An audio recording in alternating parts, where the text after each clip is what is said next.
তো হ্যালো বন্ধুরা, সবাই কেমন আছো? আশা করি খুব ভালো আছো। তো দেখতে পাচ্ছ মাম্পি এখানে রান্না বান্না করে তারপরে এখানে বসে আছে। হ্যাঁ মাম্পি, আজকে কি দিয়ে রান্না করলা? আমার পছন্দের শাকের চচ্চড়ি। দেখো পুঁই শাকের চচ্চড়ি দিয়ে রান্না করলো বাবান। বাবাকে বাবানের খাওয়াইলাম, ছেলেকে। হ্যাঁ, তো দেখতে পাচ্ছ ছেলেকে খাওয়াইলো।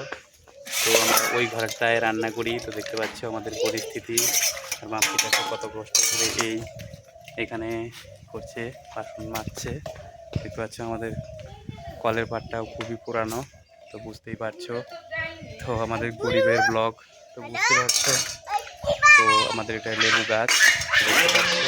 আর এখানে কয়েকজন বাইক রেখে গেছে। তো মাম্পি দেখো ছাই দিয়ে চারকোল দিয়ে কি করছে, বাসন মাজছে। তো দেখো আমাদের এটাই হলো চারকোল। বাবা কি দিয়ে করতেছে কয়েকলা? ছাই ছাই। তো দেখো ছাই দিয়ে মাম্পি বাসন মাজছে। তো কে কে ছাই দিয়ে মাঝে অবশ্যই কমেন্ট করো। ভিডিওটা ভালো লাগলে লাইক কমেন্ট শেয়ার, অবশ্যই সাবস্ক্রাইব করো, শেয়ার করো।